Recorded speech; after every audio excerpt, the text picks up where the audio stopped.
Hello all. Welcome to the English learning class of Miss Amita.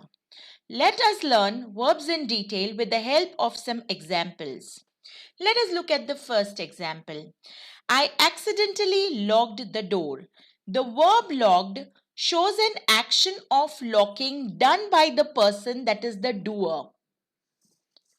So a verb is a word which is used to describe an action. Let us take another example.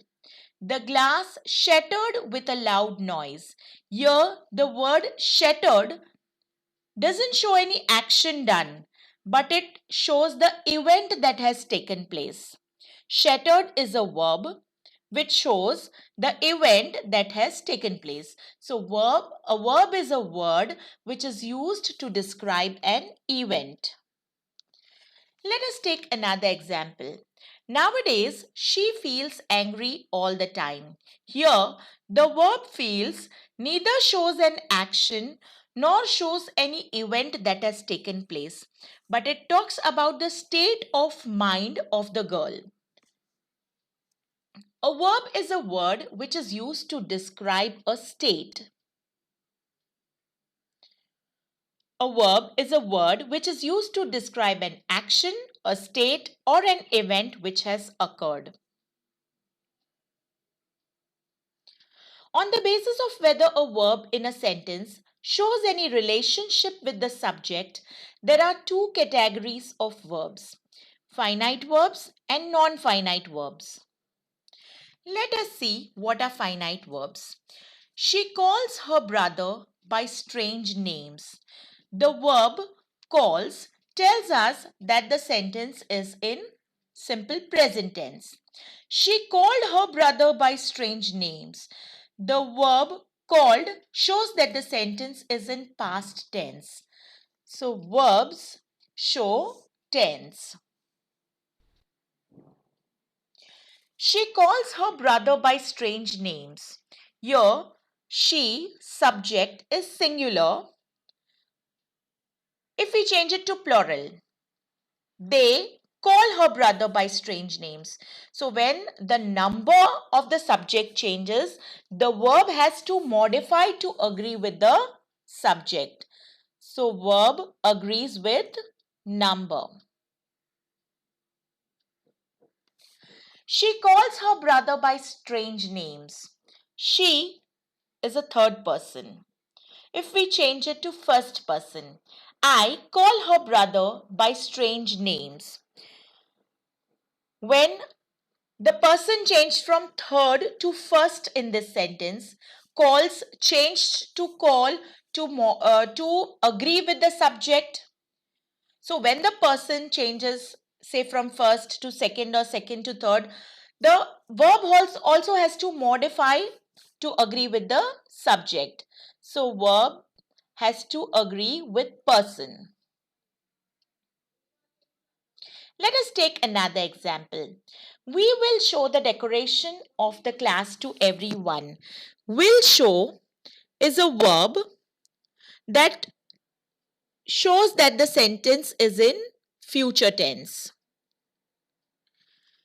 We showed the decoration of the class to everyone. Showed is a verb that tells that the sentence is in past tense.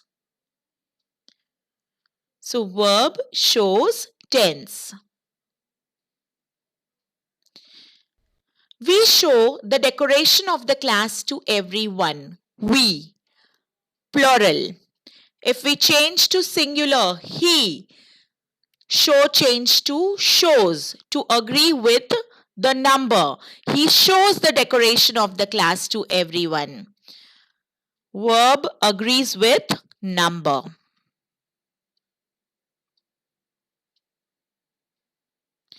I show the decoration of the class to everyone. First person I.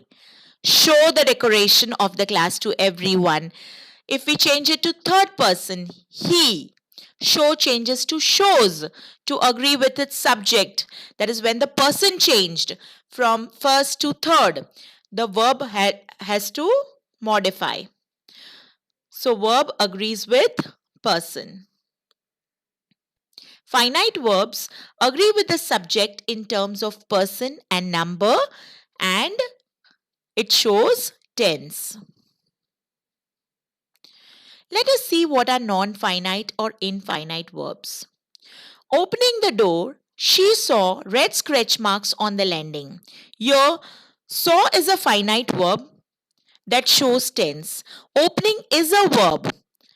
Opening is a present participle which neither shows tense nor has anything to do with agreeing with the person or number.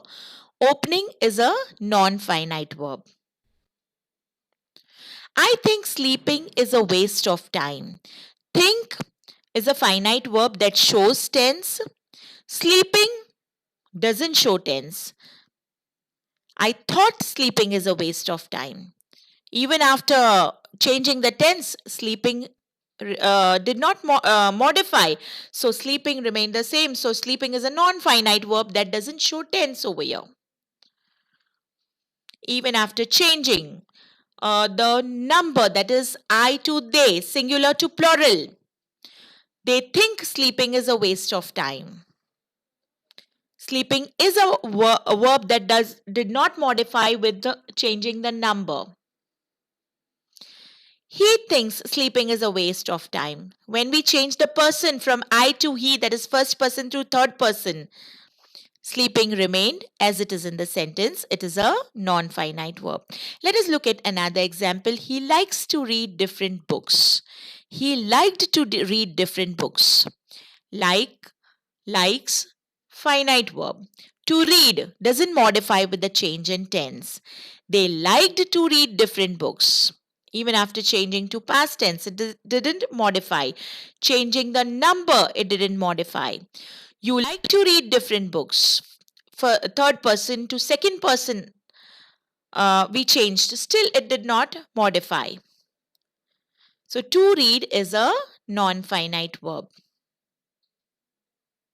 Non-finite verbs are not governed by rules of subject-verb agreement.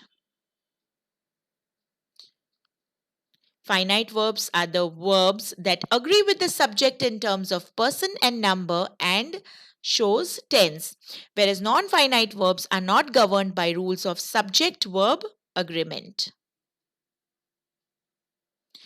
Thank you. Please like, share and subscribe my channel.